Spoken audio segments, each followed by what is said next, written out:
Okay, so exam 1 will be on Monday, October 6th, right? 10 o'clock to 11:20 in this room, and basically one-sided 8.5 by 11 handwritten crib sheet.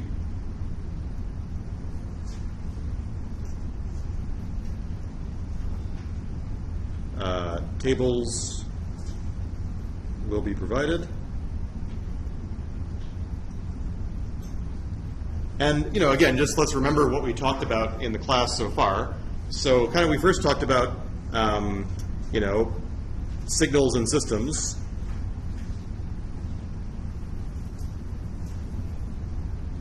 Where initially we were, you know, kind of talking about what is the step function and the delta function in discrete time, what are special signals like cosines and exponentials. Then we talked about LTI systems, you know, linearity, time invariance, and then we got to the point where we could talk about kind of like the idea of convolution, discrete time convolution. Then we introduced the concept of the Fourier series and the Fourier transform, both of which were in continuous time. Then we kind of had a lecture on frequency response, more or less, where we talked about how you would bring you know, the input and the impulse response into the frequency domain, multiply them together, and take the inverse transform. Then we talked about the DTFT, and then a couple lectures on the Z transform. And then the last lecture we had was on the DFT. Okay. So I think that's pretty much where we got to. And pretty much everything up to the DTFT was stuff that hopefully you would have seen in the prerequisite courses, right? So the really new stuff, to be honest, is the DTFT and the DFT, because even the Z transform you probably saw a little bit of in signals. So the first exam, you know, will look almost like something that you could have taken in signals, except it will definitely have more of a discrete time bent. So you don't have to worry about continuous time convolution, for example. I'm not going to ask you anything that we didn't actually do in class or do on homework. Okay, so let me open it up for questions about kind of the exam format. Have any questions? So let me also make a mention that I didn't hear from anybody regarding any special needs for extra time or anything like that. So, you know, email me today or forever hold your peace, because otherwise I have to arrange a room that goes later and so on. But I haven't heard from anybody about dean of students excuses or anything like that. So I'm going to assume that everything is going according to plan. Okay, so no questions about format? Yeah. So it's including all of those notes, it's including the DFT? Yes. So I mean, even though I talked to them about the DFT last time, and so that's fair game. I'm not going to ask some. I can't ask something that's super deep about the DFT because I don't feel like you really quite understand it yet. But you can expect some question that impinges on the DFT. So, for example, if you look back at the first practice exam, you can see there really aren't any DFT questions in terms of stuff that you have to work out in some detail, but there are a couple of true-false questions, I think, that relate to the DFT and how it's related to the DTFT, right? So, for example, you know, the key concept for the DFT that I want you guys to know is that fundamentally the DFT, which is a finite length, you know, transform, is fundamentally like sampling the DTFT of a signal at equally spaced intervals, you know, 2 pi over n, right? And so really, you know, you've got this continuous function of omega, that's the DTFT, and the DFT is sampling that every 2 pi over n units, right? And we kind of showed that last time with that little MATLAB example. And I guess the other thing that would be worth knowing is just kind of like, you know, how does the DFT, you know, when do I use the DFT, right? I use it when I have a finite length signal that is kind of implicitly assumed to be periodic, and I transform it to another finite length signal that is, again, implicitly assumed to be periodic.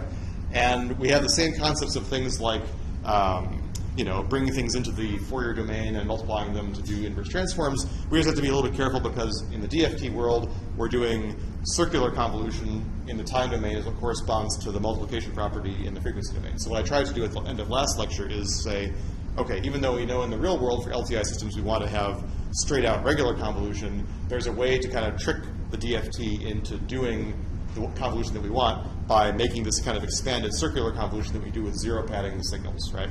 So we're going to spend at least 2 more lectures on the DFT after exam 1 talking about how to make that process more efficient. And then going forward, obviously, when I start doing stuff in MATLAB, I will make the connections more direct about, okay, so here I'm doing FFT in MATLAB. Let's think about how that FFT reflects back to what we actually want to do in terms of, for example, the DTFT of a discrete time signal, or even the continuous time Fourier transform of a signal that we know has been sampled, right? So you'll come back to the DFT a bunch of times. So I'm not going to ask tons of questions on it now. You can expect more questions on it in the second exam. That was a long answer, but yes. Okay. So other questions about content or structure? Yeah. So is the format going to be like the practice exam, like true, false, and I have not yet decided whether I'm going to put true-false questions on the current exam. I haven't even written question 1 of this exam yet. So if there are questions like true-false, fill in the blank, I will let you know on Piazza what to expect.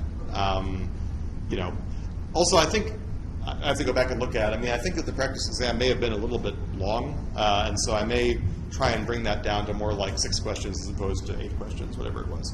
Of course, some of those, like the true-false questions, if I do give you some sort of true-false fill in the blank, those are always going to be just, no partial credit, cookies, right? So, I don't really count a question like that as being a serious, spend hours on it kind of question. Yeah.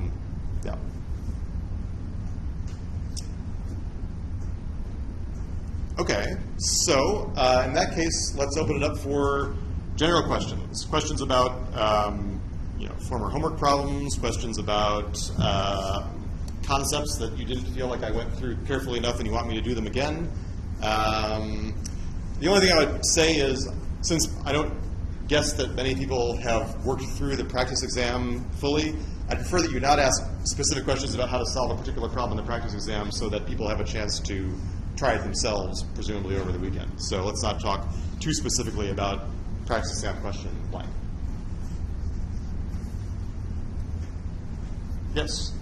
So when we're doing the Z transform, you've got like Z transform, cosines, and sines. Yep. You get some really weird stuff on the top.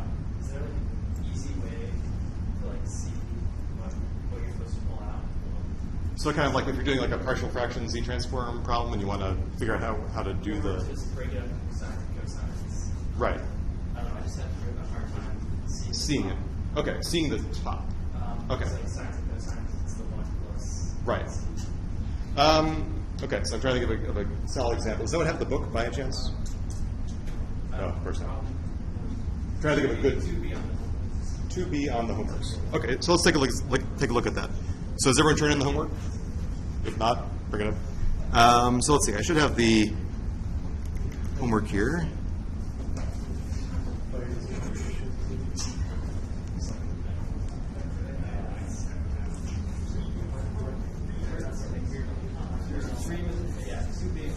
Two B and 3. Okay.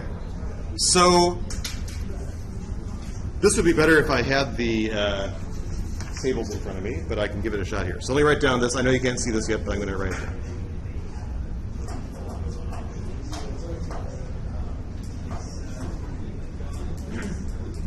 Okay, so let's start with 2B. Simmer down. Okay. So, of course, since I don't have this stuff memorized, I need to look at my Z-transform tables. Let's see if I can find them. Okay. Right. So, often what you see is you want to be able to compare what you see here to, so there are some things in the table, right? So one of the things in the table, for example, is this signal. And if I do the Z-transform of that, it looks like this.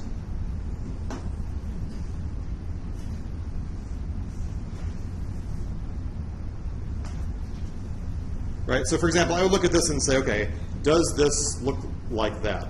Well, not exactly, because here I have a coefficient in front of the z to the minus 2 that I don't have in this thing. So this is not the right one. The one that is more relevant, for example, is this.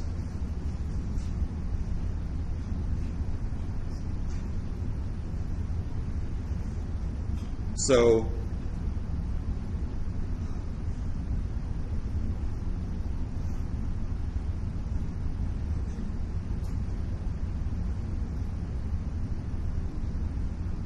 this is more like what we have.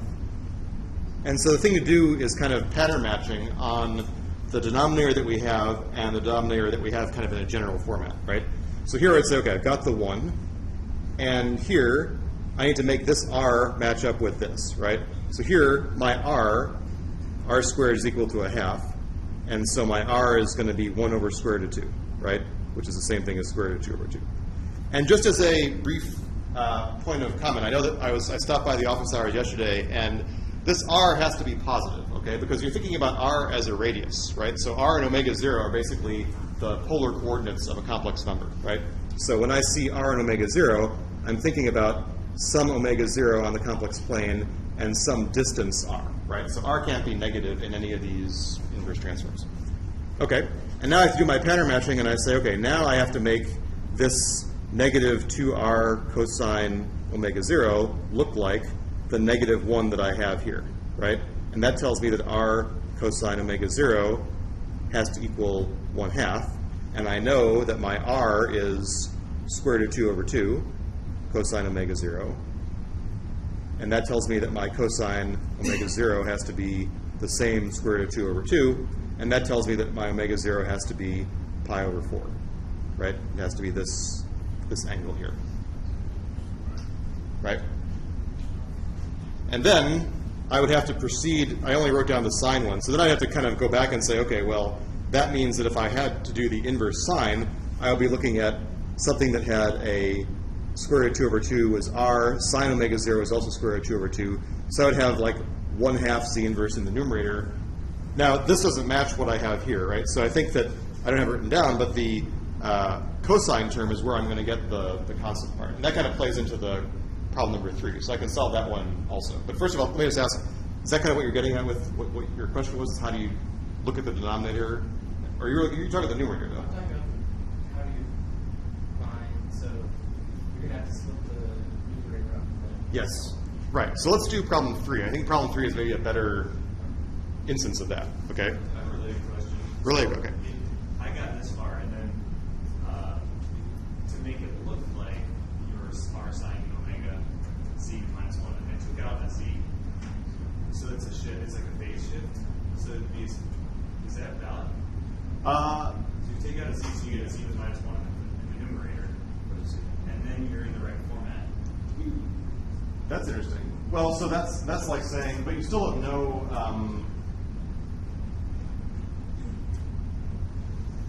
So what you're saying is you took this and you wrote it like this? Yeah. And then you're saying this I have in my table more or less, and this is like a delay, or it's like a delay negative in time, right? So I guess that in theory you could do that. I mean, it should come out to, probably what would happen is that you would get a answer that looks algebraically different, but if you were to work out the math, it would come out to be the same, right? Yeah, so by doing that, I just avoided using cosines at all. It was just easier. Right. Well, that's okay. I mean, I think that generally you should get used to seeing problems like this and always knowing that it's going to be a combination of a cosine and a sine, right? So if at all possible, I would say the easier route is to look at the table and try and say, okay, I know I'm going to be combining these two terms. But it's true that you could do it that way. I mean, in some sense, probably the way I think about this and what's going on under the hood, right, is that a cosine is just a delayed sine in some sense, right? And so except for the exponential part. But yeah, so in theory, I guess I can see why it would work out. But to me, it's a little bit less intuitive than just actually looking for the thing that matches up with the table. To each his own, right? Yeah. But, Same issue yeah. with you know, making that variable. Right. So this is just easier for me. So let me see here. I don't have. Let me look at my handy answer key here. So I'll put this on Piazza when I get back. So I just want to make sure I know what the two pieces are, right? So let me illustrate something with the problem 3, okay? So problem 3, I'm going to just write this down. Okay, to make sure I get this. So problem 3, we had this.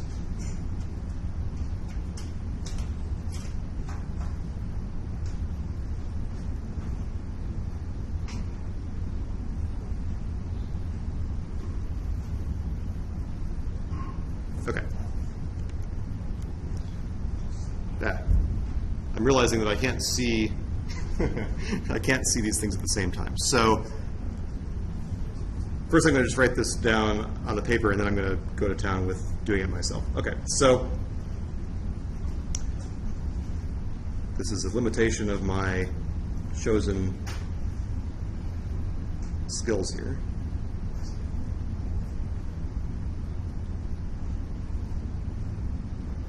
So the first thing I'm going to do is I'm going to take the direct Z transform of both of these things, which I can see from the table, right? And then I'm going to multiply these two things together.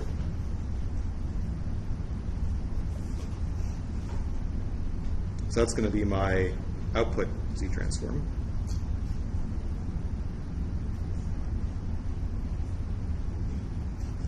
So immediately, I know this is going to be some sort of partial fractions problem, right? And the way that you would do partial fractions for, well, so I know it's going to have a part that looks like this for sure. And the way I did it in the homework was a little bit crafty because I knew that I'm going to have two terms, each of which is got a denominator that looks like the quadratic, right?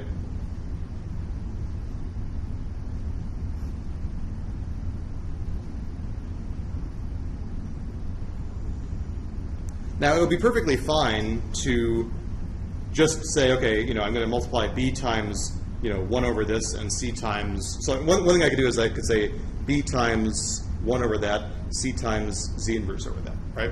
That would be kind of the way that you would decompose, like if you were doing kind of a, like a normal kind of real-rooted partial fractions. But here, the way I like to think about this is that I know ultimately I have to undo these things with the entries from my table, right? And so what I'm going to identify is say, okay, here I know I've got my r is a half, and my omega 0 is pi over 3. And if I look at my table, I can see that I'm going to get some pieces in the numerator that I'm going to have to undo for the partial fractions part, right? So I know, for example, that for the sine term, what's going to be in the numerator is r sine omega 0 z inverse, right?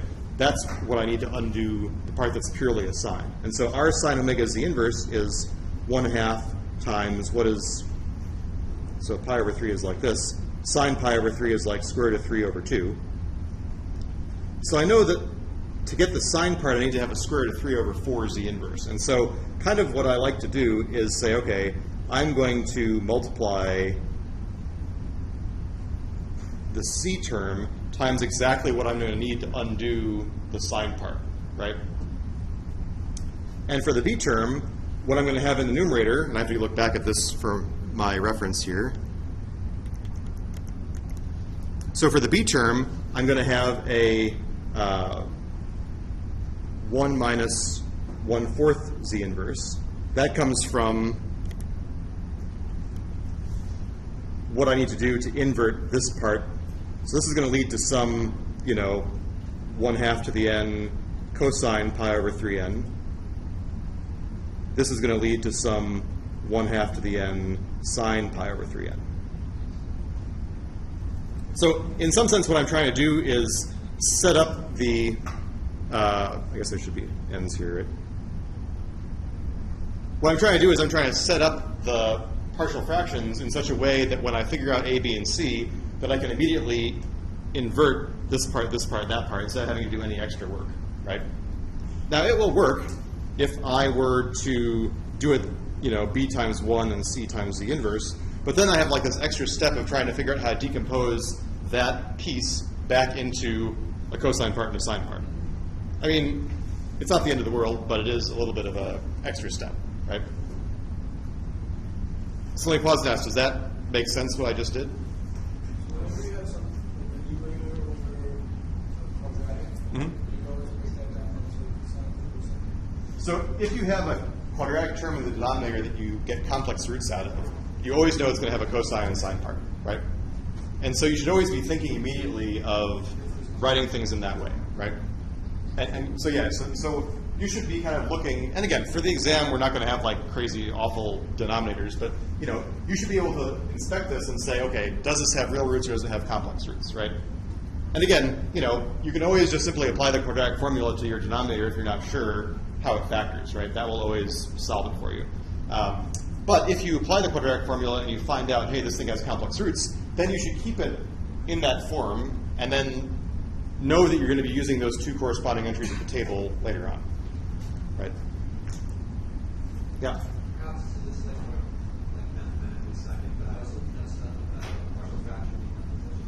And if you have, it was saying if you have the polynomial should be rational. Yes.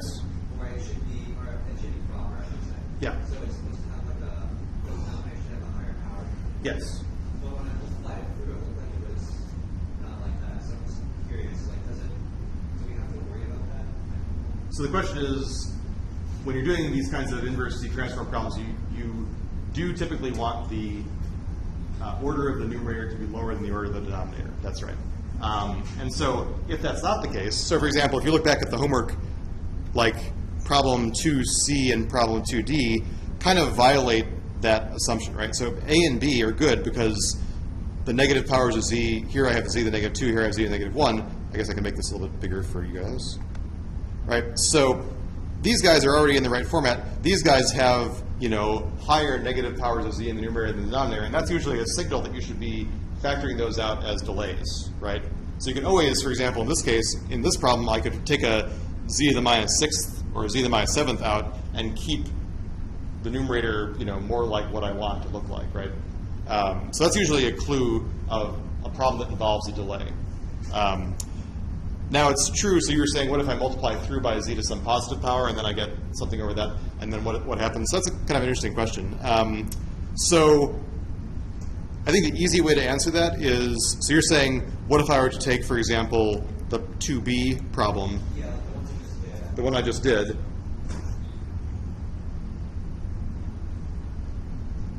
what if I were to do this, right? Is that what you're saying?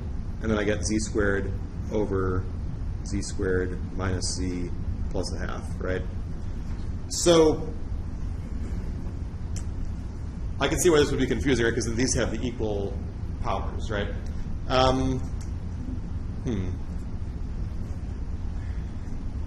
I mean, in some sense, the easiest way to explain this is that that kind of idea that the order in the denominator should be higher than the order in the numerator is really, I think, meant to apply to cases where I've got all negative powers of Z, right? So I kind of, to be able to assess that, I want to look at this rather than this. If I was going the other way, so let's think about this for a second. Suppose I had a bad case, right? Suppose I had like this. And I'm kind of thinking out loud here, so you have to forgive me if I screw this up. So if I were to kind of try and multiply through here to get like this, oops.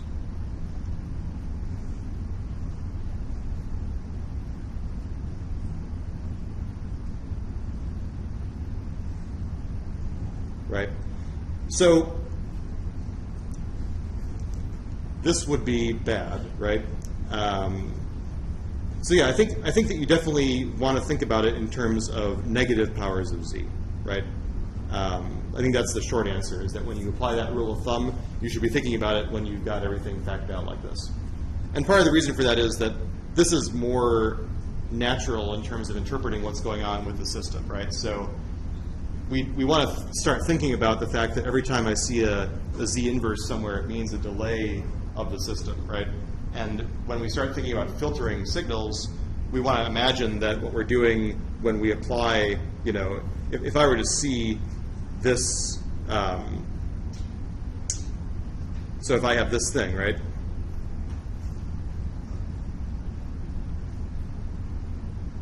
And I want to think about applying that to a system, right? That's kind of like saying, well, it's going to have something to do with delaying, you know, the original x term, a delay of x by 1 unit and a delay of x by 2 units, right? That's the kind of way I want to start reading off what's happening in these things. So that's kind of a hand-wavy answer, but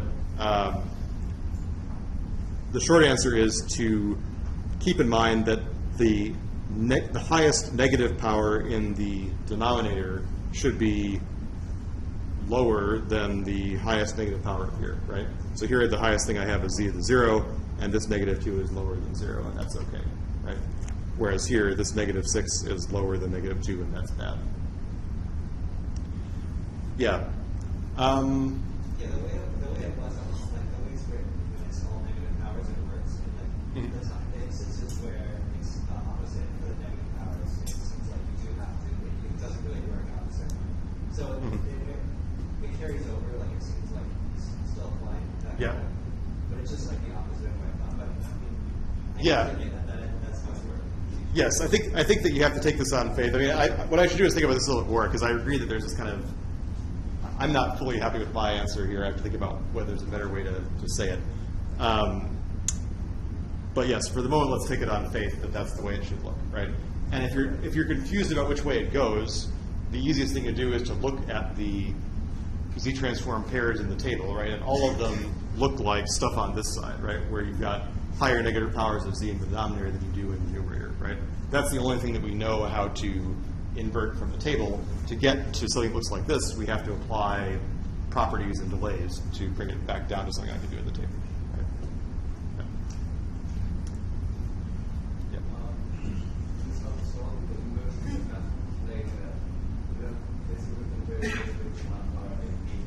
Yeah. You always presume that the dominant or the water that doesn't want that So the question is, when I see something like, you know, this, I'm always assuming that it's a positive omega naught. Is that what you're saying? So I think that maybe the way to think about this is that R is always positive, right? And then the question is, for example, if I have a positive cosine, I could be taking this angle or this angle, right? That's what you're saying? Yeah, so the convention would be that you take this angle, and the really what's happening is that I think that the way I think about this is you really only care about, for example, stuff in the upper quadrant, right? So you have to look at cases. So there are some cases where you may have cosine omega 0 equals something and sine omega 0 equals something else, and that gives you a tangent, and that basically you have a choice about which half of the unit circle that you take, and I think you usually take the top half, right? So yeah, so it's always safe to assume that you should take the top part, right? You know, things should work out fine if you were to choose the negative angle. I think that the math would all work out fine, but I think it's just like you would never naturally talk about cosine of negative pi over 3n when you could be talking about cosine pi over 3n with the understanding that everything is symmetric, right? Yeah, that's a good point. So I feel like I got kind of far off of the question that we read. Did I answer the question about the partial fractions of the numerators to your satisfaction? Okay. All right. Okay. Other questions? I know Z transforms are fresh on your mind, but there are other things to talk about too. Yeah. Are we going to do like a differential equation solving? Are you going to do differential equation solving with things? I would say, well, certainly no differential equations. The most I might ask you to talk about is a difference equation. Well, that's what I mean. A difference equation. All right. So, I mean, I think it would be fair to say, if you saw a question on the exam that was something like, here is the, you know, if you saw something like this and were asked, okay, you know, here is the system formula for an LTI system, you know, what is h of z, for example, right? I think that would be fair, right? Because then all I have to do is you take the z transform on both sides and divide y of z by x of z, right?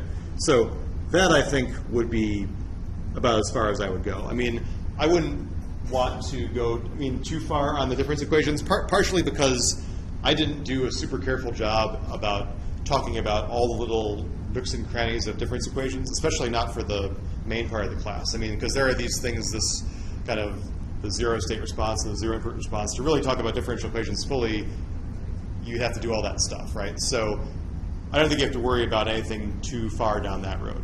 But a question like this, I think, is perfectly reasonable because it's easy to kind of just take the ratio of the two z transforms, right? That's about as far as I would go. Yeah.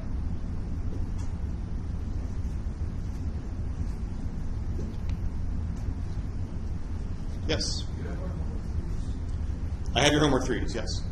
I will hand them back at the end of class.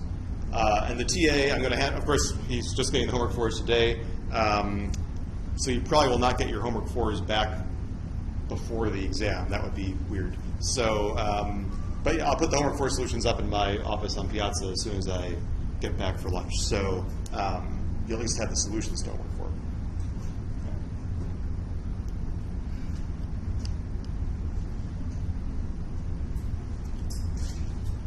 No questions about anything other than the Z transform? Yeah. It was either Fourier transform or the discrete time Fourier transform. Mm-hmm. You mentioned a little bit about duality. Yeah. And I do know that it's like two pi's or 1/2 pi's kind of here and various places. Right.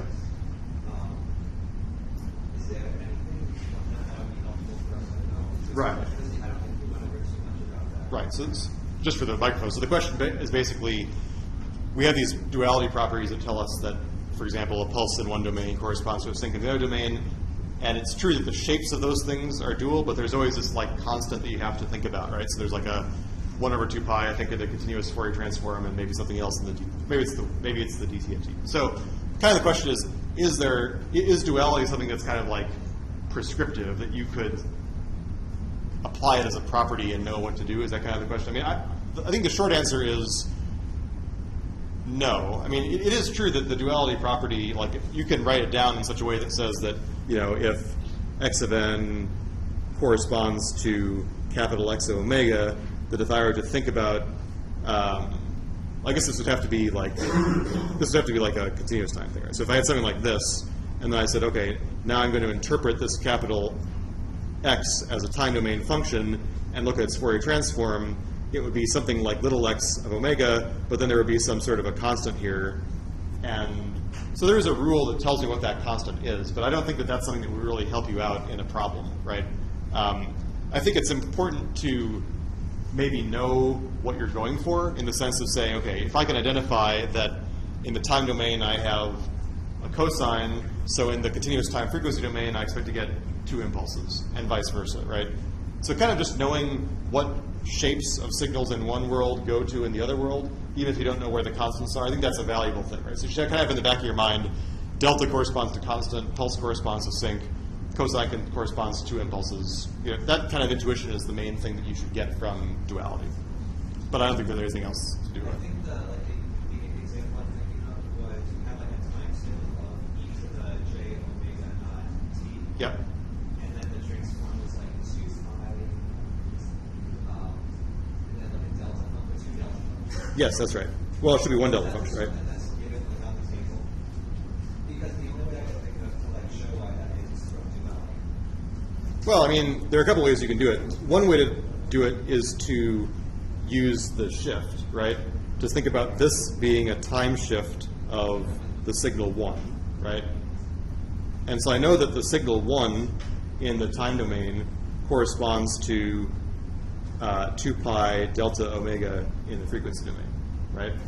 And so if I shift this by some time domain shift, or sorry, this is a phase shift in the time domain, right? And so a phase shift over here should correspond to a time shift over here, right? And the easiest way to show that this is true is to actually plug this signal back into, the Fourier transform, right? So if I think about the Fourier transform, it's going to be this 1 over 2 pi, this integral x omega e to the j omega t dt, right?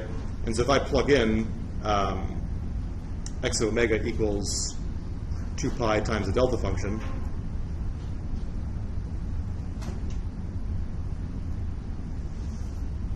this is just saying the 2 pi's cancel out, and this delta function fires at omega 0, and so I get e to the j omega 0 t, right? So it's easy to show going on the inverse direction, right? That's good enough, right? But you could also do it from the time shift direction. I agree that if you were to take the direct, if you were to try to do this Fourier transform directly, like if you were to try and say, okay, my x omega should be this integral, e to the plus j omega 0 t, e to the minus j omega t dt, right? This is where you could start to get in trouble, right? Because now you're kind of like, okay, well, how do I deal with this?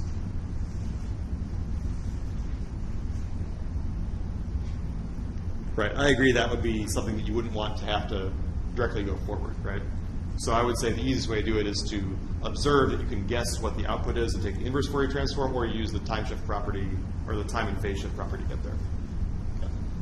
And actually, to be honest, that's kind of an important property in the sense that, that's how we get this, right? So that's how we know that the cosine omega 0 corresponds to two cosines like this that are at plus or minus omega 0, right? Because I think about this as 1/2 e to the j omega 0 t plus e to the minus j omega 0 t, right? So kind of you should start to think about when you see this, it's going to be an impulse somewhere, right? And when I add them up, I just get more impulses. And again, this is also kind of related to the idea that if I have a periodic signal in the time domain, that I get in the frequency domain, impulses that correspond to the, Fourier series coefficients, right? And that's kind of the same idea, is that the locations of these impulses correspond to multiples of the fundamental frequency, right? So whenever you see e to the j something t is over on one side, you should be thinking about impulses over on the other side. But it is true that it is true that there are some signals that are just hard to get at from the time domain directly, and you have to kind of figure it out from the other side. Yeah.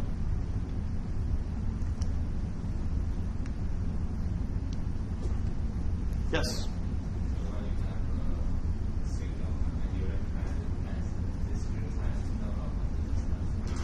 So how do you recognize whether a signal is meant to be a discrete time or continuous time?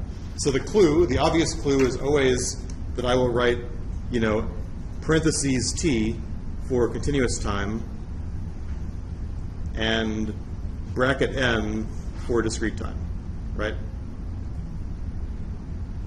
So that's always the visual cue about whether I'm talking about a continuous time signal or a discrete time signal, right? And if I feel like it's possible that you might make a mistake, I will usually, in the problem statement, be explicit and say the discrete time signal, blah, blah, blah, and then go on from there, right? But just from looking at the notation, you should be able to tell whether I'm talking about a continuous time or a discrete time problem. Yeah.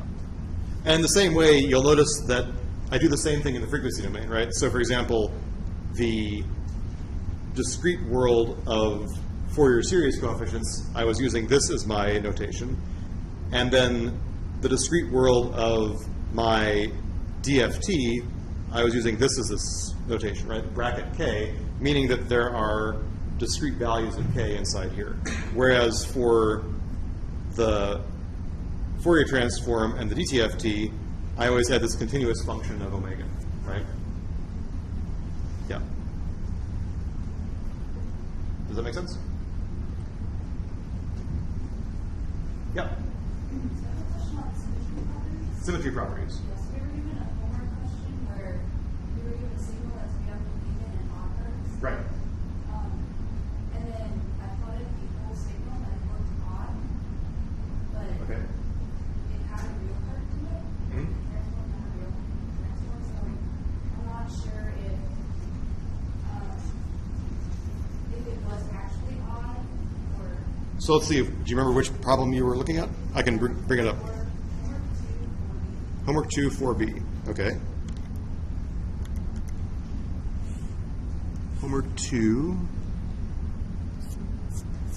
4B. Okay. So I'm just going to write this down.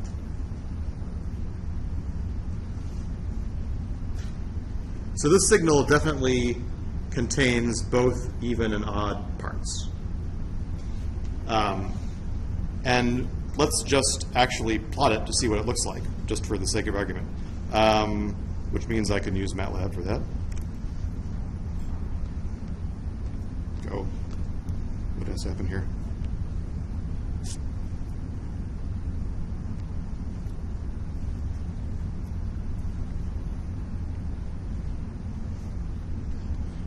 Okay.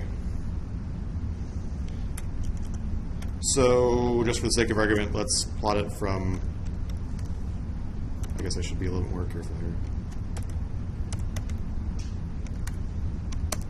And then my signal is going to be cosine of 3t plus sine t plus step function. So, I think the easiest way to do this is just to have a binary vector where t is greater than 2, right? That's like a step function that turns on. So that's actually a little MATLAB trick, right? So here, when I have this logical clause being true, it's 1 and it's 0 otherwise.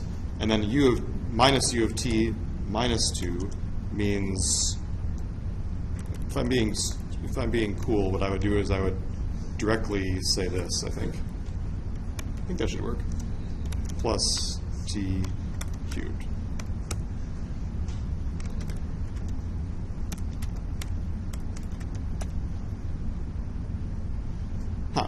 It does kind of look odd, actually, when you plot it, but it can't actually be odd. So what's the issue here? So,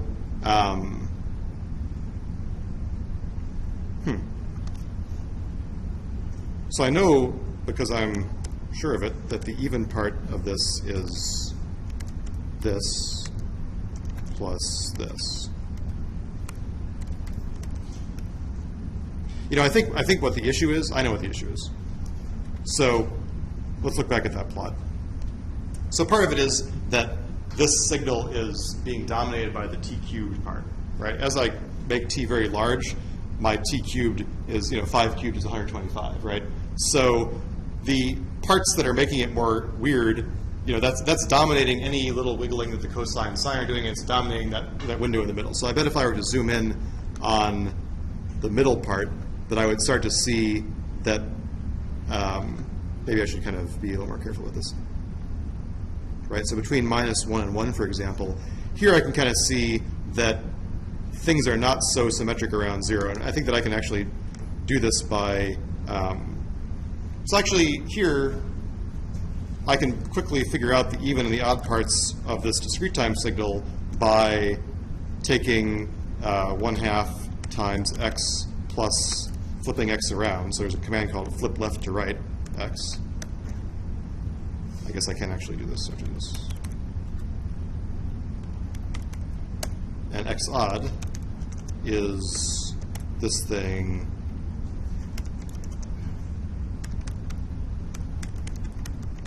over 2. Okay, so if I were to hold on and plot the even part in red,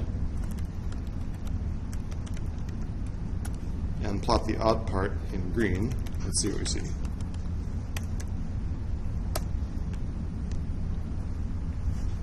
Zoom out for a second, right? So here you can see that the even part in red is actually very small compared to the odd part, right? And so that's why the whole signal kind of already looks odd to begin with. If I were to zoom in on the region I was looking at before, you can kind of see that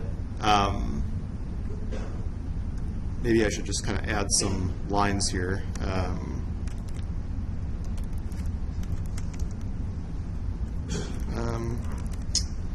Grid on.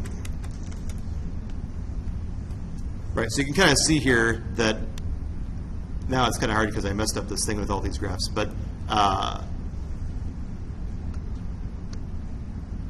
right around 0, for example, you can see that the blue curve is just not quite even, right? So like here, it's just a little bit below the 2 line on the right-hand side, but it goes much further below the 2 line on the left-hand side. So I have to admit that I didn't think about this when I was giving the problem about how it would look when you plotted it, but in fact it is not entirely, you know, bad. I almost wonder if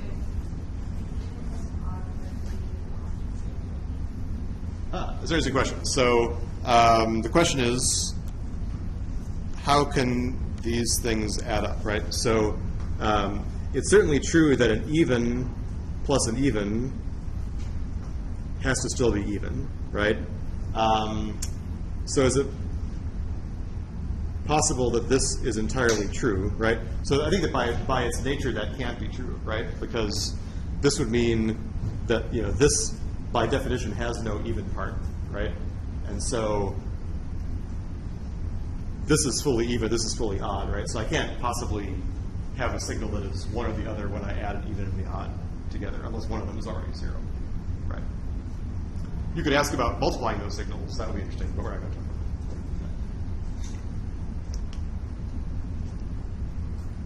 that. So just while we're talking about this question, so this again is good. You know, one of the things I kind of hope that you develop over the course of time is some intuition for looking at a signal and understanding, okay, so when I see this, I know that it's even. When I see this, I know that it's odd. When I see this thing, I identify it as a pulse that turns on at -2 and off at 2, and I know that pulse is even, right? So you shouldn't have to do a lot of math or any math at all when you see this and I ask you for the even part and the odd part, right? That's the kind of thing that hopefully becomes a little bit more second nature. Yeah? So you don't have to go through that whole process of the 1/2. No. Okay. Right. Just like take out the specific. Yes. Yes. So I would have been happy on the homework. I don't know about the TA, but I would have been happy if you were to look at this and immediately observe for me the even and the odd parts, right? That's okay. Yeah. I mean, if you wanted to be really safe in terms of making sure you didn't get dinged, you could just kind of make little notes on top of this and say, you know, that you know that these signals have even and odd properties, and then go from there.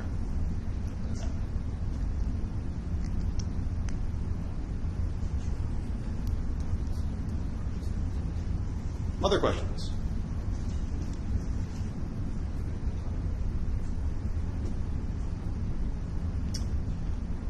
I feel like we didn't do anything in the frequency domain really, but that's okay, I guess.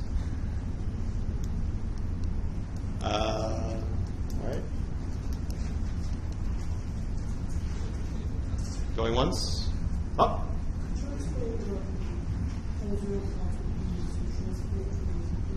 Pole 0 plots with the Z transform.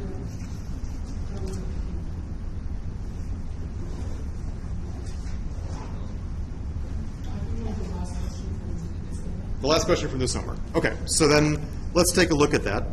Let's see if I pull it up here. Okay, so here are some pole 0 plots, right? And so, again, just to refresh the analogy, right? The analogy is that there is kind of like this kind of blowy fabric that is kind of pushing up from the plane of the paper, right, or the plane of the screen. And when I see a 0, I nail down that fabric, and when I see a pole, there's a tent pole that forces that fabric to go up. And as I travel around the unit circle, I think about what is the behavior of the fabric going to be, right? And so in this case, right, I would observe that the fabric is going to be most affected by the zeros when they are right close to the opposite point on the unit circle, right? So I would look at this first guy, and I would draw a picture. So for one thing, under the hood, what makes that analogy work is that the the Z transform, or I'm sorry, the Fourier transform as they go around the circle is related to the lengths of certain vectors, right? So if I were to draw this guy over here,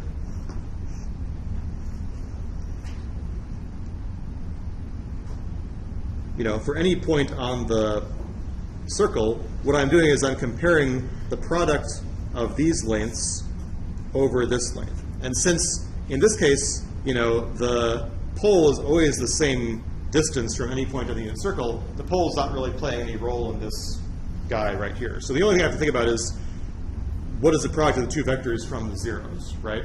And so here, I know that when I'm really close to the zero, that is going to force the frequency response to go down, right? So I would sketch this out as something like saying it's going to be low at pi over 4, and it's going to kind of have a local maximum otherwise, right? So something like this is what I would say, right? Because certainly as I get further around, these zeros have very little effect, and the fabric is free to kind of billow up, right? Does that make sense? Okay. So for this next guy, here, this is actually easier in the sense that there's only one zero. Again, the pole is not really playing a role because it's the same distance all the time. And here, this zero is going to nail down the fabric right at omega equals 0, and it's going to kind of let it billow up around the edges, right? So for that, I would say things should look basically like this, right? Like a high-pass filter. So here, I should have a case where there is going to be a very low value as I go around the circle here, and then this pole is going to pull things up very high. And so kind of what I expect to see is that,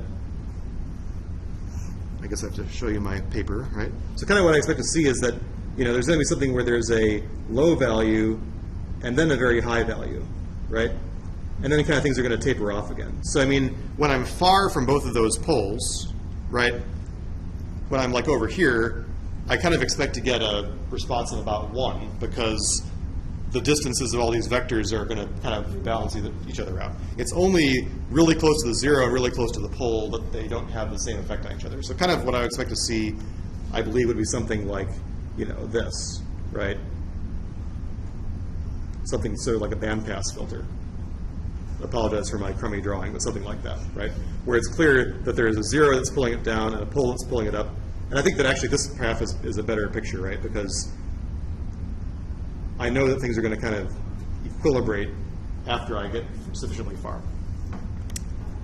Here, again, this is, pretty easy to draw because I know there's going to be pulling the frequency response up at 0 and pulling it back up at pi, and in the middle it's free to kind of droop down. So I would say that that one looks, something like this, right, where there's high in the middle, high at the ends. So kind of like a band stop filter. And then finally, this one has got zeros all around, right? And so kind of what I expect to see is that I'm going to get, 8 values of the frequency response that are pretty close to 0, and the fabric is free to kind of ripple in between. So my picture is going to look something like, I'm going to get a 0 here, I'm going to get a 0 at pi over 4, pi over 2, 3 pi over 4, and pi, right? So I'm going to kind of have the same low value here, and in the middle it's going to be free to pop up, right? So something like this.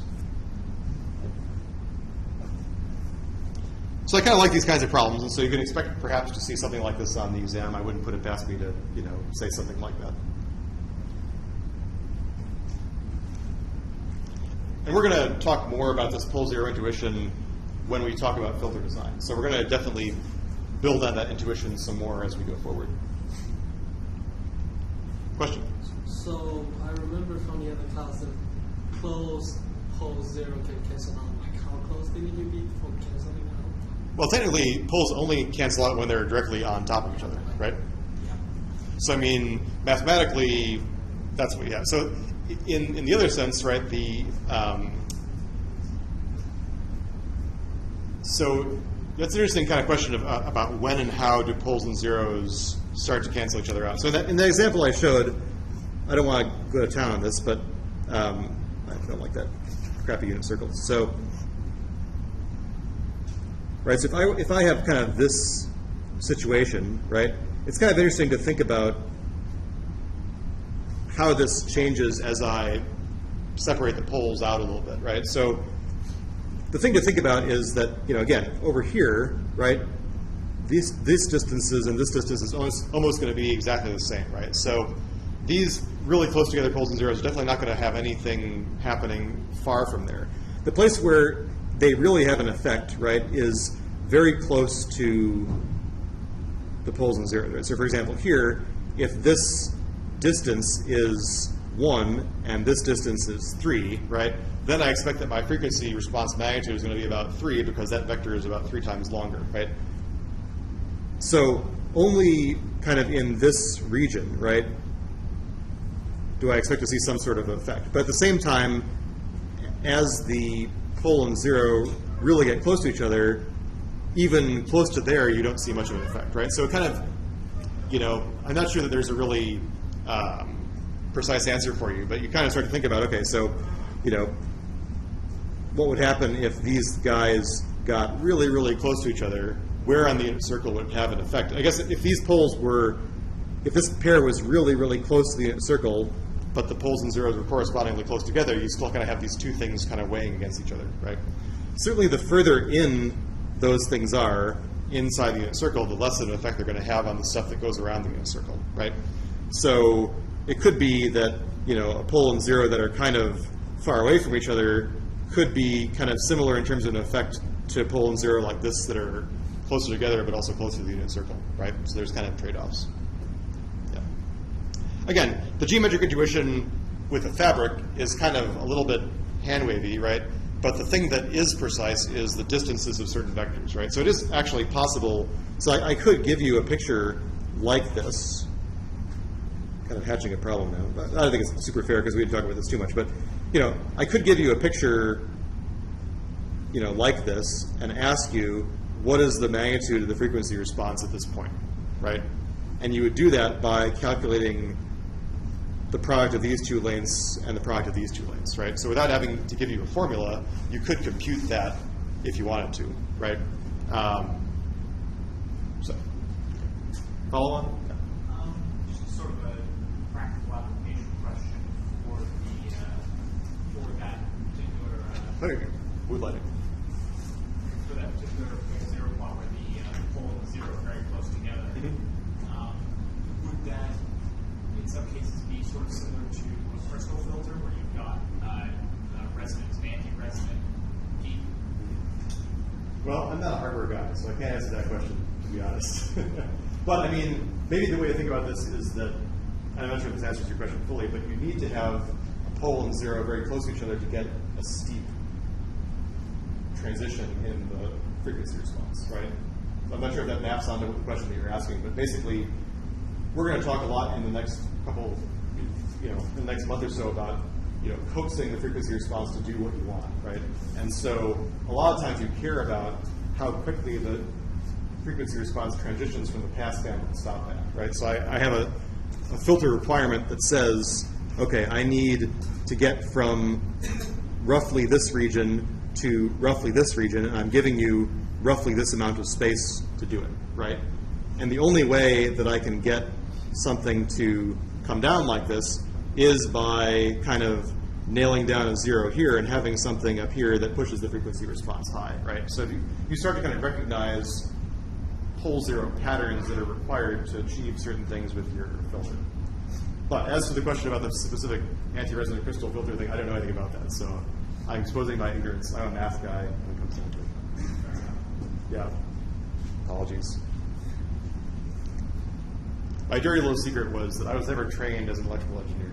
I was an applied math major in college, and even though I was an electrical engineer in grad school, they never asked me any questions about circuits. And so, you know, I am not the guy to go to for anything related to circuits. Right? And to be honest, you know, I know that's a bad thing in some sense for you guys because one could imagine, and you could talk about this on your midterm evaluations, but you know, you could imagine a DSP course where you really get more into the hardware. I mean, I know there are probably a bunch of you are interested in that, but I'm not the guy to teach that course, unfortunately, right? There are courses, like for example, Dr. Zhang and Dr. Hella, I believe, are the kind of people that look at digital signal processing systems and think about how to implement them efficiently in circuits and hardware, right? So there are people and there are courses that do that, but what I'm trying to do here is more about the mathematical foundations. But in terms of when it comes to implementation of stuff, unfortunately, I'm not the guy to ask. So I know some stuff, but I don't know that stuff. I apologize. Yes? Applying a magnitude response to the system, how do you know where to start? So for applying magnitude response, how do you know where to start? Is that the question? So the way I think about the magnitude response is that this is omega equals 0, right? And then this is omega equals pi over 2. This is the highest frequency at omega equals pi, and so on, right? So when you unwrap this into the Fourier transform, right, this point is going to here, right? And this point is going to here. Right? So you always start at this point on the unit circle and you kind of travel counterclockwise around. Is that the question that you were asking? Okay.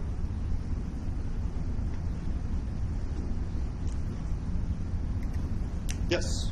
Homework 3, we had a question about inferring certain things about the Fourier from a sequence. In problem 2.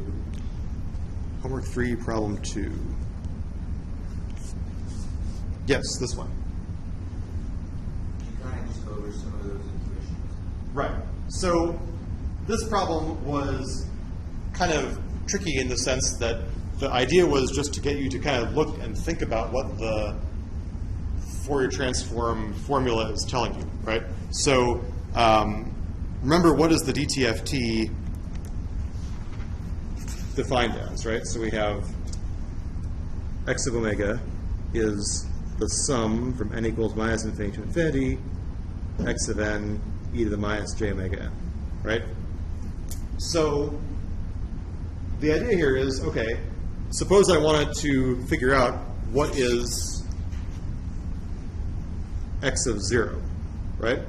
So again, the thing to remember is that omega is just a number that you plug in, right? So if I plug in omega equals 0 here, what I get is, x of n e to the 0, which is always 1, right? So this is telling me that the kind of 0 value of the DTFT is actually just the sum of all the input things. So I can look at my input and say, okay, all I have to do is add up these numbers to get that, right? And the same way, x of pi can be evaluated in the same way. X of pi is saying, okay, I have x of n e to the minus j pi n, right? And you want to look at this exponent and say, okay, well, when n equals 0, that's like e to the 0 is 1. When n equals 1, that's like e to the minus j pi, which is over here on the unit circle, that's minus 1. When n equals 2, it's back to 1, right? So this thing is basically bouncing back and forth between 1 and minus 1. So it's kind of like saying it's the sum of the even values minus the sum of the odd values. That's a kind of a crappy way of writing this. But you see what I mean. So basically, all I'm doing is I have to say, okay, I'm going to take the even values are minus 1, minus 3, minus 1, and I'm going to subtract off the odd values, right? In the same way, C is kind of a trick going the other way, right? So if I write down what is x of n in terms of this, in terms of the DTFT, I have this guy, right? And if I were to look at what I asked, which was this, I can see that this almost looks like that, right? Except that I don't have this term. But I can get rid of that term by plugging in n equals 0, right? That will make this term turn into 1. Then I have the integral that I want. So that's kind of like saying that x of 0 is 1 over 2 pi times this integral. And therefore, if I want just this thing, I take 2 pi times x0, right? So no calculation required, just kind of like that. The E is basically Parseval's theorem, saying that this integral, by definition, is the sum of the squares of the inputs. So again, this is just a property saying that I know that there's kind of the same energy and same power in the Fourier transform as there is in the input. and then what's left is the phase, right? So the phase,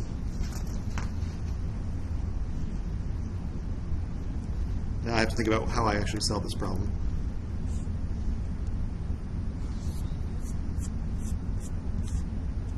Ah, yes, right. So the phase is 0 because the signal is even, right? So I can kind of see that, again, I know that I have, if my x of n is the even part plus the odd part, I know that this is kind of what turns into the real part of the Fourier transform, and this is what turns into the imaginary part. And by observing that this thing is 0 and that this signal is fully even, that means I don't have an imaginary part, which means that my Fourier transform is just a real value, which means it has 0 phase. Right, so all those were kind of like little one-off thinking about just properties and the way that the thing actually works.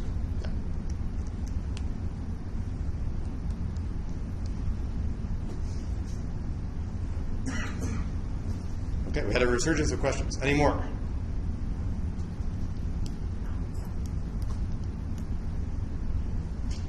All right, going once. No one wants to be that guy. Going twice. All right, that's good. So I will see you on Monday. Again, remember to be on time. I will be here a little bit earlier to open the room. One comment is that, let me just stop the recording here. So one comment is that for the exam, you might want to consider